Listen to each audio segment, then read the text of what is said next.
Today on 10-Minute IT Jams, we're joined by Orbital Insight, Head of Asia Pacific, Mike Kim. Orbital Insight is a geospatial analytics company.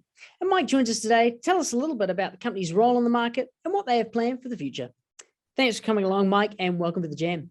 Hi, Mitch. Thanks for having me. Fantastic. So just to start off, for someone that hasn't worked with Orbital Insight before or knows anything about them, what are your key products and offerings? Orbital Insight is a Palo Alto, California headquartered AI geospatial analytics software company. So we're focused on bringing AI, best-in-class AI algorithms to geospatial data, all packaged within our software, which is called Go. And when you think of geospatial data, there's satellite imagery, there's mobile location data, and other data sources now coming into the market. Really anything with a latitude and longitude that has business value, that'll help a business or government make decisions or understand their businesses, their competitors, or the market better. Fantastic. Sounds very interesting.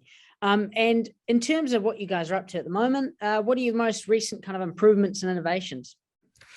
Yeah, so we are focused on a couple of angles. One is making that software easiest to use. So when you log in, you've got a password, it's in the cloud, and quite fascinating that you can conceptualize a project, create a project within 5 minutes. So the project would be, I want to understand with vivid lights. Amazing. I used to live in Manly here in a previous life for about a year, and it's been a long time since I've been back, and to catch vivid lights has been amazing. So I want to see what attraction for vivid lights has the most activity. I can create that project in 5 minutes. I can get the results in 15 to 20 minutes. So even within the course of a 30-minute meeting, I could create a project, show you the results, and we could be talking about the analysis. So we want to make that easier and easier to use, faster for end users. We're focused on adding more data sets. Our customers always want more data. So that's within the same class of data, satellite imagery. I see Sydney Opera House this often. I want to see it more often. So increasing that, I'm getting more data sources, and then new types of data as well. So anything, again, our job is to stay ahead of latitude. Anything with latitude, longitude, our job is to stay ahead of the curve and to keep educating our customers as to what they need to know about and use for their business. Absolutely. And spanning across a wide range of industries too, I assume.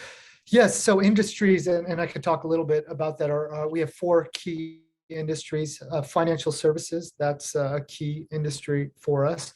Governments, so governments of U.S. government, allied governments as well around the world, allied and partnered governments. And one of our goals starting this year is to really increase work or have work with Australian and New Zealand governments, really based on our work with the US government. From their consumer goods, so Unilever is one of our most public customers, the giant behind Dove and Ben & Jerry's famous products. They're using us for supply chain analysis and tracking a key topic for them, deforestation. And finally, the 4th industry would be real estate. Awesome. And just getting on that point of the Asia Pacific market, what kind of infrastructure and resources do you have in that region? So interestingly, Tokyo was our first international office opened. So as we were evaluating interest, Japan, third largest economy in the world in terms of buyer of US technology. It's really the 2nd largest economy for us. And we just found tremendous interest in Tokyo. So we set up an office in 2018, started hiring staff in 2018. So we have a Tokyo-based office and team there. From there, we've got Japanese partners and investors and customers ranging in those industries I just mentioned. And from there, we've set up partners in Australia and Korea, and we're working on building out that partnership network. In Australia, we have Location IQ, a leading commercial and retail analytics firm. They have clients like Woolworths here in Australia. And we're working with them closely as a strategic partner. So we've got partners here in Australia, and we want to build that out. And eventually, we'd love to set up office and team and staff here in country to support ANZ. Exciting stuff. And in terms of the products, exactly what products are your teams laser focused on bringing into the future? So we talked about a little bit about the present. It's interesting. We've got satellite imagery, mobile location data, AIS shipping data. So this is latitude, longitude data for ships. So these are the top three. We're working on improving all of those data sets, getting more observations or revisits, as we say in satellite terminology, more observations. And another one we're really excited about is connected vehicle data. And many don't know that this is coming into the analytics market, but we've got navigation systems on cars. Those have latitude, longitude, and by the way, all of this is anonymized.